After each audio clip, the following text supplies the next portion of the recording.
कारण खूप दिवसांनी परत एकदा दीपस्तंभमध्ये यायला भेटलं. मी विजया वसावे. मी एका आदिवासी फॅमिलीतून बिलॉंग करते. माझं शिक्षण मास्टर ऑफ सोशल वर्क झालेले पुण्यामधूनच आणि 2 वर्ष मी ICMR नारे या इन्स्टिट्यूटमध्ये पीअर काउन्सिलर म्हणून काम केलेलं आहे.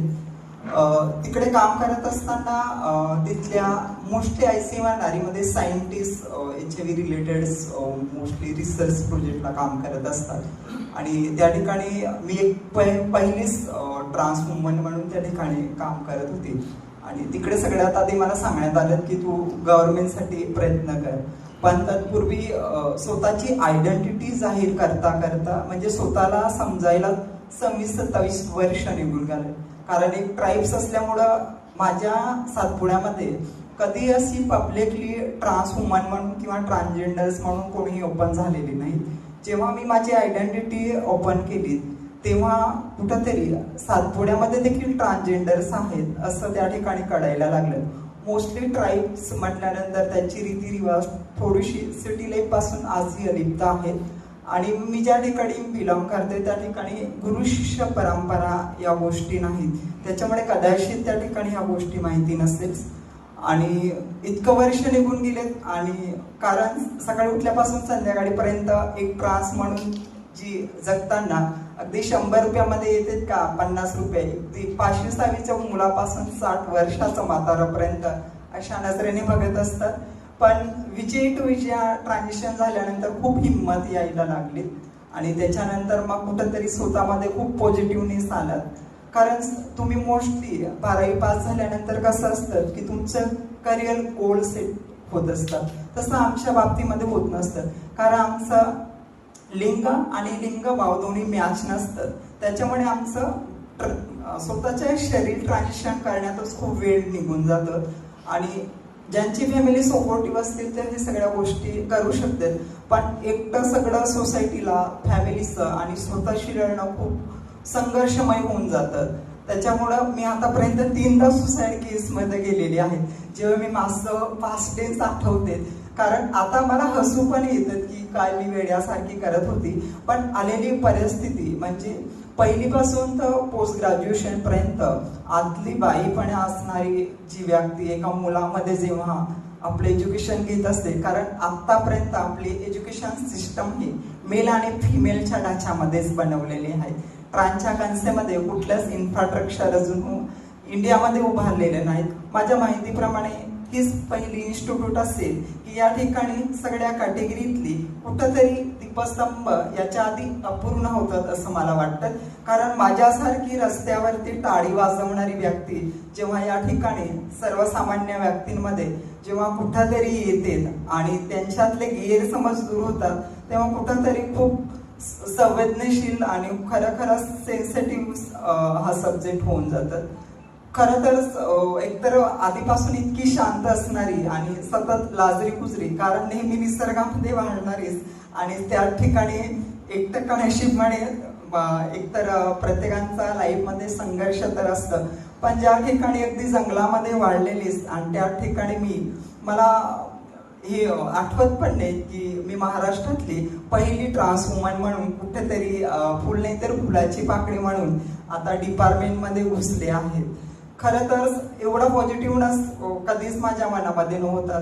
कारण मागचं जेव्हा जे लाईफ आठवते, कारण फ्रेंड नावाची गोष्ट कधी आमच्या वाटायला आलेली नसते किंवा आपण पहिलीपासून जेव्हा शिकत असतो, पण एखादं शिक्षक देखील ट्रान्स किंवा ती जेव्हा शिकत असते, कारण ऑलरेडी जे ट्रान्स वुमन असतं ती मेल बॉडीमध्ये कैद असते, त्याच्यामुळे शिक्षकांच्याही लक्षात येत नाही की ही मुलीसारखी का वागते. कदाचित दीपस्तंभमध्ये आली नसती तर लहानपणापासूनच ज्या गोष्टी अनुभवलेल्या आहेत ते कायमशाच मनामध्ये बिंबवलेल्या असतात की पुरुष म्हणजे असाच असतो आणि स्त्री म्हणजे अशीच असते. कारण स्त्री आणि पुरुष दोन्हीही तेवढे जबाबदार असतात डिस्क्रिमिनेशन करण्यासाठी. कारण आजही आमच्यासारख्या व्यक्तीला कधीच माणूस म्हणून बघितलं जात नाही. आणि माझ्या नवीन जर्नीमध्ये मी सातपुड्यामध्ये खूप कमी राहिलेली आहे. आता जेव्हा जॉईनिंग झाल्यानंतर कदाचित एखादी हिरोनी आणि हिरोईन ज्या पद्धतीने त्या ठिकाणी आलेत आणि अशा कुतूहलाने लोक खूप बघायला येत असतात. स्टार्टिंगची एवढी सवय नव्हती, खूप गडबडून जायची, तिथेच वाढलेली, पण एवढी सवय नव्हती आणि ट्रान्स व्यक्ती त्या ठिकाणी खुल्या पद्धतीने कधीच वावरली नाही. आता कुठेतरी त्या ठिकाणी वर्दीवरती दिसते. हा म्हणजे असं आहे तर असं पण होऊ शकतं. हा खूप मोठा बदल त्या ठिकाणी सातपुड्यामध्ये झालेला आहे.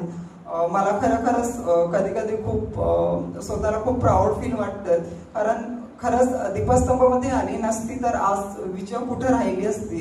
कारण नेहमी याच्या आधी खूप जरी ट्रान्झिशन झालं असेल तरी पण जीवनाचं नेहमी सतत चिंता असायची, कारण कुठेतरी सिक्युअर जॉबमध्ये कुठं जाता येईल, कारण वय भरपूर निघून गेली होती. पण पाहिजे ते 1-2 वर्षामध्ये फक्त 1च वर्ष दीपस्तंभामध्ये राहायचं, पण अगदी मनापासून सगळ्या गोष्टी करायच्या. या ठिकाणी मला अगदी 2 महिने झाले आणि थोडंसं ऍडजस्ट व्हायला थोडंसं वेळ लागत असतं प्रत्येक व्यक्तीला. पण थोडीशी मी मेंटली डिस्टर्ब झाली आणि जाण्यासाठी सामान पे करत होती. आणि जेव्हा मला माझे काउन्सिलर, खरं तर या ठिकाणी प्रत्येक व्यक्ती स्टुडंटसाठी खूप 100% वर्क करत असतात, तशी मला माझे काउन्सिलर कुलकर्णी सरांनी, तू ज्या पद्धतीने आहे ते प्रत्येक गुण सगळ्या स्टुडंटमध्ये नसतात, तू स्वतःमध्ये तू खूप स्पेशल आहे, तर फक्त तू जायचं असेल तर जाशील, फक्त 1 वर्ष या ठिकाणी थांबून बघ, नाहीतर तू तुझ्या रस्त्याला जाशील.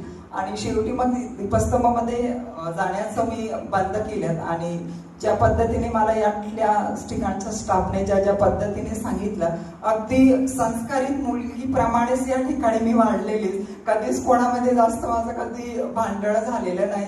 त्याच्यामुळे मला माझ्यासाठी ही खूप नवीन अनुभव होते, कारण ज्या वेळेस MSW साठी पुण्यामध्ये गेली होती, कारण तिथलं वातावरण ही एक तर बॉईज, त्यावेळेस माझं ट्रान्झिशन झालेलं नव्हतं, कारण मी एका रूम मध्ये झोपायची आणि एका रूम मध्ये सामान ठेवायचे, कारण सकाळी उठल्यापासून संध्याकाळीपर्यंत खूप काय होऊन जायचं. कारण अगदी लाईट जरी गेली तर खूप भीती वाटायची, कारण वयात आलेले मुलं खूप वेगवेगळ्या अंगाने बोलायची. आणि सगळं माझं जीवन एका एज्युकेशननेच हे सगळं बदलून दिलं. कदाचित मी MSW ला गेली नसती, कारण ज्याच्या आधी माझं अनेकदा कन्सल्टिंग झालेत, पण हा सतत टेन्शन घेतो म्हणून याला हा प्रॉब्लेम झाला. पण MSWच्या एज्युकेशनने ज्या ठिकाणी सेक्शुअलिटीचं वर्कशॉपला मला हे सगळं सायंटिफिकली कळलं आणि पूर्णतः लाईफ बदलून गेली. आणि आता कुठंतरी आधी खूप डिस्टर्ब होत होती मध्ये मध्येच, पण दीपस्तंभामध्ये आल्यापासून स्वतःकडे बघण्याचं, इथले फ्रेंड सर्कल मधले विविध आपण विकलांग असतील, अनेक जणांचे इश्यू बघून स्वतःमध्ये खूप पॉझिटिव्हनेस आला. आणि आता डिपार्टमेंटमध्ये काम करतानाही खूप सर्वसाधारण पद्धतीनेच करते. आणि असं कधीच मला आता कुठंतरी वेगळे आहेत असं मला वाटत नाही. कुठंतरी हा पॉझिटिव्हनेस मला मोस्टली हा दीपस्तंभामध्येच आला. आणि ही माझी खूप आयुष्याशी एक टर्निंग पॉइंट कुठंतरी राहून गेला असता, ते मला या ठिकाणी अनुभवायला भेटलं.